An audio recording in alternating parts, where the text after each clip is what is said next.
A presença do Senhor por mais uma rica oportunidade. Glória a Jesus. Irmãos, livro de Gênesis. Livro de Gênesis, capítulo 43, a partir do versículo 11. Deus colocou essa palavra no meu coração faz uns dias. Glória a Deus. E Ele me direcionou para hoje essa palavra. Oh, glórias, aleluia. Aleluia, Jesus. Glória a Deus. Livro de Gênesis 43, a partir do versículo 11. Glórias, aleluia. Que vai nos dizer assim: Então Israel, seu pai, lhe disse: Se tem que ser assim, que seja. Coloque algum dos melhores produtos da nossa terra na bagagem e leve-nos como presente a tal homem. Um pouco de bálsamo, um pouco de mel, algumas especiarias e mirra, algumas nozes de pistache. Vai ter algumas traduções que está terebinto, irmãos, mas é a mesma coisa. E amêndoas. Até aqui. Glória a Deus. Glória a Deus, Senhor, aleluia. Glória a Jesus.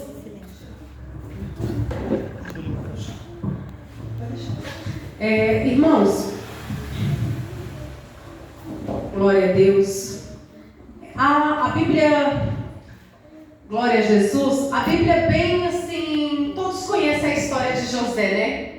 A história de José é uma das histórias mais extraordinárias da Bíblia. É uma das histórias mais lindas. A gente vai ver quando as pessoas vêm falar de José, elas só falam da primeira parte, né? De quando José era na sua juventude, de quando José ele foi jogado no poço, quando José ele foi vendido como escravos pelos seus irmãos. Mas a história de José ela tem duas partes. E hoje a proposta de hoje está na segunda parte, que é depois que José se torna governador do Egito. A Bíblia vai dizer, irmãos, que José está com 30 anos de idade.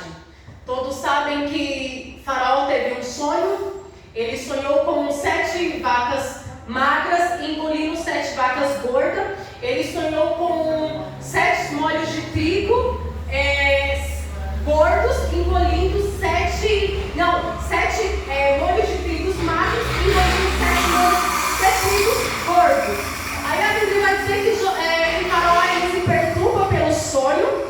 Ele chama os magos, chama os intérpretes para interpretar o sonho, só que não tem nenhum que seja capaz que venha interpretar esse sonho. Só que o copeiro, ele lembra, irmãos, de uma situação que aconteceu com o faraó, que o próprio faraó colocou o copeiro e o padeiro na prisão. E aí, o copeiro chega para o faraó e fala assim: olha, uma certa vez o faraó se irou comigo e me colocou na prisão. E lá tem um hebreu que ele interpreta sonhos. Assim como ele interpretou os sonhos, aconteceu conosco. O faraó, ele imediatamente manda chamar José. José, ele já fazia 2 anos que José estava preso.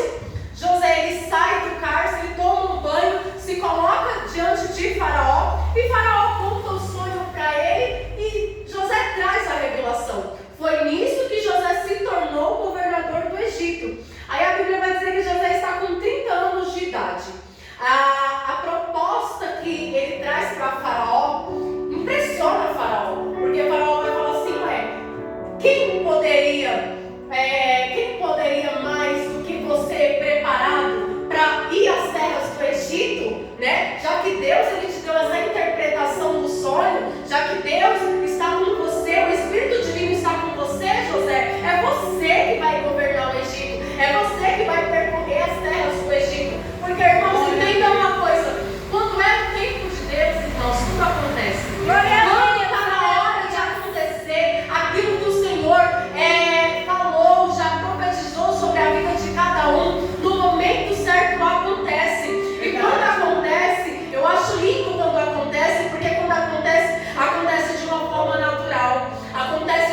irmãos, e coloca e dá a José. E esse anel era como se fosse uma autorização. Aonde José passasse, estava autorizado. O faraó ele estava abaixo de Faraó, somente no trono. Mas Faraó falou para ele: olha, José, você vai estar abaixo de mim somente no trono, mas é você que vai mandar tudo. O Egito inteiro é você que vai mandar. E não tem ninguém que venha falar, opinar alguma coisa.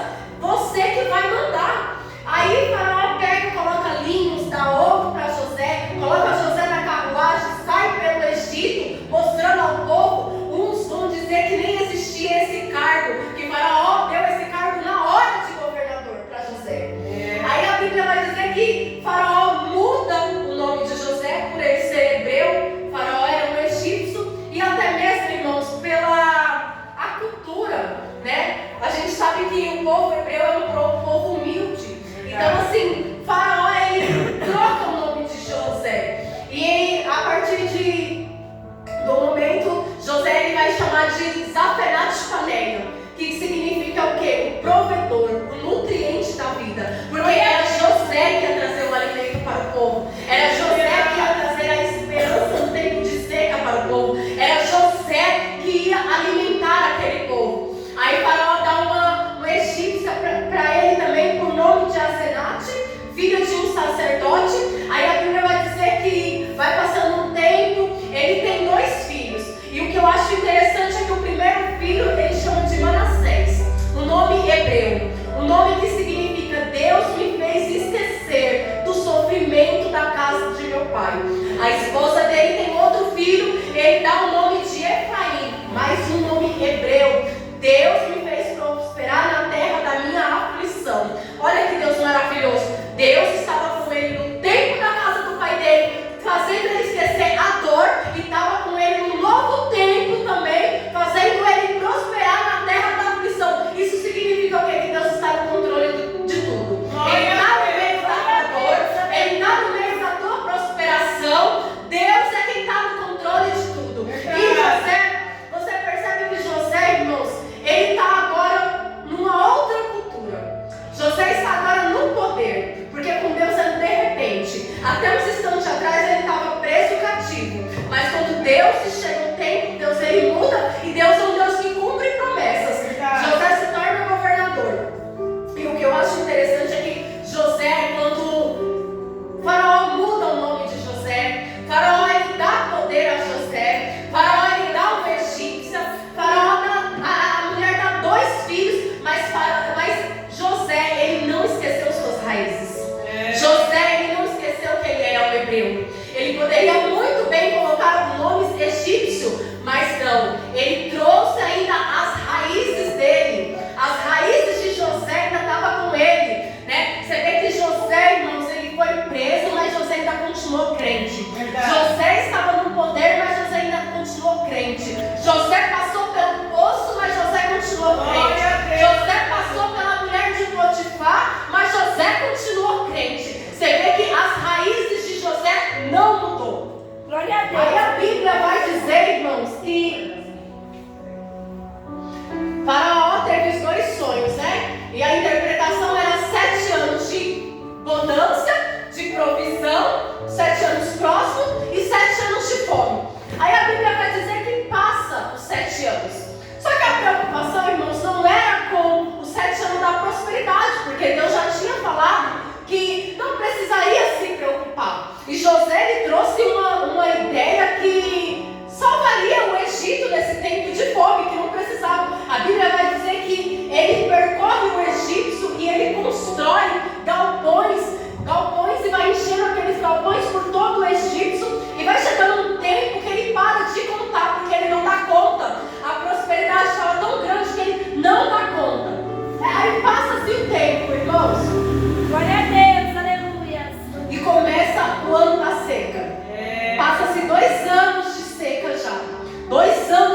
né? Ele começou a governar com 30, passou os 7 anos da prosperidade e já estava 2 anos da fome. E assim, os irmãos de José, José tinha 17 anos quando os irmãos venderam ele. Então assim, mudou muito. E outra, a cultura egípcia ela era muito diferente, porque eles usavam muito ouro, eles pintavam o rosto, eles raspavam pelo rosto, as vestes eram diferentes, então isso acabou dificultando um pouco. Mas a Bíblia diz que ao se deparar com os 10, José na hora reconhece eles. E tem um ditado que é bem verdade, né? Que o povo fala que quem bate esquece, mas quem apanha sempre lembra, né, irmãos? Quem bate esquece, mas quem apanha, quem passa pelo momento da dor, quem passa pelo momento da humilhação, quem passa pelo momento do sofrimento, fica gravado. Aí a Bíblia diz que José reconhece, mas eles não reconhecem. Irmãos, e se a gente for estudar a psicologia, a interpretação, eles têm um jeito de falar que isso dispara o gatilho das emoções. Um exemplo para os irmãos entenderem. Se uma jovem, no seu tempo da juventude, né, ela é abusada, e aí passa anos, o abusador vai preso, passa-se 10, 30 anos, se essa jovem volta a essa situação dela ver, dispara o gatilho das emoções dela. É como se ela estivesse vivendo aquilo de novo, vem tudo de uma vez. A psicologia diz que tem casos que as pessoas chegam até a óbito, de tão forte que é o impacto. Aí os estudos vão dizer que José, ele sentiu isso, irmãos. José, na hora que ele viu os irmãos, o gatilho da mente de José, no psique dele, disparou. Aí ele vai lembrar da forma que os irmãos tratou ele. Ele vai lembrar do poço. Ele vai lembrar que os irmãos jogou ele no poço, que ele estava dentro do poço e ele gritava: me tira daqui, não faça isso. E eles jogando José e dando risada de José. José vai lembrar de ser vendido por 20 moedas. José ele vai lembrar que ele foi vendido, que ele foi para uma terra estranha. José vai lembrar do mercado de escravos, irmãos, que naquela época eles tiravam as roupas, eles davam chicotada, deixavam eles nus. José vai lembrar da vergonha, irmãos. José vai lembrar da humilhação. José vai lembrar, irmãos, da casa de Potifar. José vai lembrar do cárcere, porque foram 13 anos de sofrimento. Aí os estudos vão dizer que na hora, o psicológico de José, o gatilho é disparado, o gatilho das emoções, porque tem coisas, irmãos, que se a gente não procurar para que Deus venha nos curar, nós nunca vamos ser curados. É verdade. Tem momentos e situações que nós passamos na nossa vida, que se nós não buscar a Deus, para Deus libertar dessas emoções que fica gravado dentro de nós não conseguimos se libertar. Mas estamos dentro da igreja, irmã, mas não estamos libertos. Estamos dentro da igreja, vamos em culto, mas não estamos curados. Estamos lá, mas eu participo do culto, eu estou indo todos os dias no culto, mas precisamos ser curados. Glória a Deus. Aí a Bíblia diz que Aleluia, glória a Deus. José vai até eles e eles não reconhecem. Aí a Bíblia diz que José age asperamente, age rigorosamente. Quem são vocês? E aí eles falam: olha, nós somos em 12, né? Mas um já morreu. O caçula está com o nosso pai ainda está vivo. Senhor, nós estamos aqui somente para comprar alimento. Aí José, na hora, José se ira e fala: vocês são espiões, vocês estão aqui para espionar a minha terra. Vou prender vocês, vocês vão ficar presos. José estava com raiva, irmãos. José ficou com raiva dos irmãos nessa hora. Por quê? O psicológico dele foi ativo da dor que ele passou, o sofrimento. Aí ele fala assim: olha, vocês vão passar para a prisão. Ele prende os irmãos durante 3 dias.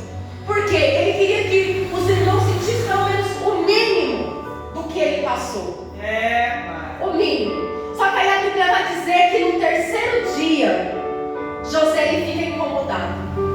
Por quê? José vai falar, vai até eles e fala: eu temo a Deus, eu sirvo a Deus. Por quê? Quem tem uma diferente. Glória a Quem tem o Deus. Espírito de Deus, quando acontecem situações, eu não vou resolver. Quem tem o Espírito de Deus, ele sabe falar. Quem tem o Espírito de Deus, ele não vai agir com as próprias mãos. Quem tem o Espírito Santo de Deus, ele não vai agir rigorosamente. Quem tem o Espírito de Deus, ele não vai agir com vingança. Ele não vai agir com brutalidade, não. Ele é manso, quem tem o Espírito de Deus. Ele é passivo, quem tem o Espírito de Deus. Aí a Bíblia vai dizer que José fala, olha, vou soltar vocês, mas com uma condição. Porque eu temo a Deus e o pai de vocês deve estar lá passando falta de alimento. Porque a fome estava rigorosamente e o único lugar que tinha alimento na terra era o Egito. Não tinha mais nenhum lugar que tinha, somente o Egito. Aí a Bíblia diz que José fala para eles, olha, você vai, mas Simeão vai ficar preso. Por quê? A Bíblia vai dizer que José ele sonhou com 11 molhos de trigo se prostrando diante dele. Tudo que Deus nos fala, Deus ele cumpre. O cumprimento da promessa de Deus não tinha se cumprido ainda. O sonho que José teve não tinha se cumprido ainda. Veio 10, mas um ficou. E eles nem sabiam quem era José ainda. Aí eles concordam, porque não tem mais assim o que fazer. Não tinha alimento, irmãos. A fome estava rigorosamente. E aí eles começam a discutir entre eles. Olha, isso daqui é aquilo que a gente fez pelo nosso irmão. Isso daqui só pode Deus nos castigando. Porque, irmãos, todas as vezes que você fizer algo que desagrada ao Senhor, todas as vezes que você fizer algo que desagrada ao Espírito Santo, a tua mente ela vai te acusar. A tua mente ela te acusa quando você faz algo errado, quando você fala algo que não é para falar, quando você toma uma atitude que não é para fazer, quando você coloca a sua mão onde não é para colocar, a tua mente ela te acusa, irmãos. Você não tem paz. O que eles fizeram com José foi inadmissível. Eles queriam a própria morte de José. Olha o que a inveja faz com o ser humano. A inveja fez 13 anos de José ficar preso, 13 anos sendo escravo, 13 anos numa terra estranha. José era um menino, irmãos, criado com o pai, entre a família. Ele foi para o Egito, foi para uma terra estranha com 17 anos. Então assim, olha o que a inveja tirou de José. Tirou o contato da família, tirou o amor da família, tirou a vida que José teria com a família. Mas a Bíblia vai dizer que Deus está no controle de todas as coisas. E que muitas das vezes, para você viver o propósito que Deus tem para você, você tem que sair do meio do teu povo. Você tem que sair do meio da tua parentela. Porque, irmãos, quem vai ter inveja de você não é o povo de fora, é o povo de dentro. Porque eles não aceitam a redenção de Deus, eles não aceitam o que Deus faz na tua vida. E isso cria, e Deus falou, não, José é diferente. José ele vai viver os planos que eu tenho para ele. Para ele viver, eu preciso tirar ele. Porque Jacó, a Bíblia diz que Jacó amava José.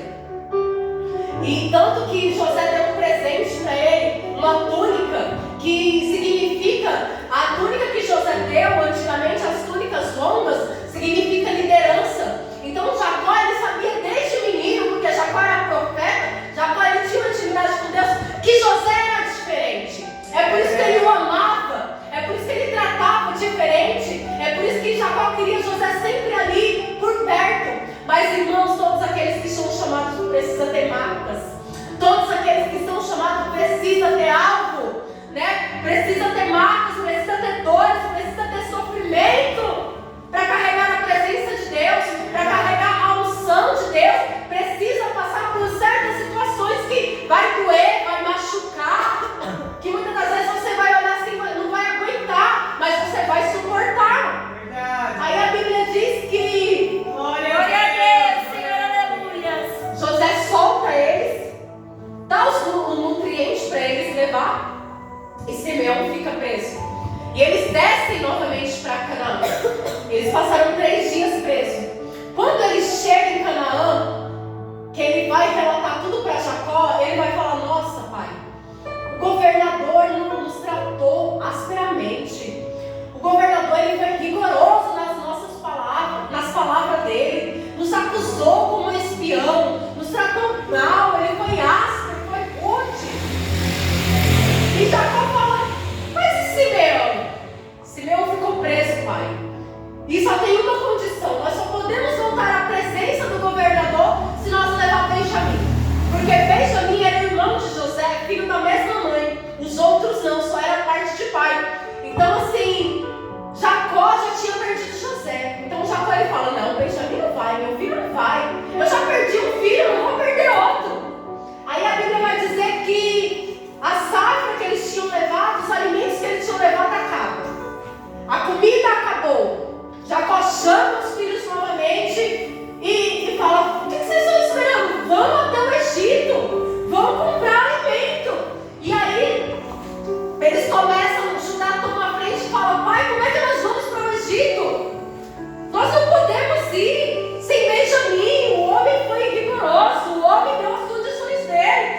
para esse tal governador. Irmãos, a Bíblia vai dizer que Jacó, ele era marcado por dar presentes, né? Ele deu presente a seu irmão Esaú, ele deu presente para José, o próprio José recebeu presentes. E na Bíblia, irmãos, presente, ele não vale o valor em si, mas é o significado. É como os nomes. Todo nome na cultura judeia, ele tem um significado. O povo judeu, o que vale é o significado. E o significado do nome exatamente é o que você passa a sua vida. Né? Como Manassés. José colocou o nome de Manassés por quê? Deus me fez esquecer o sofrimento da casa de meu pai. E aí a Bíblia, irmãos, os presentes pela Bíblia, o que vale é o significado e não o valor em si. A gente vai ver que quando os magos, ele vai até o menino Jesus, e eles trazem aqueles presentes,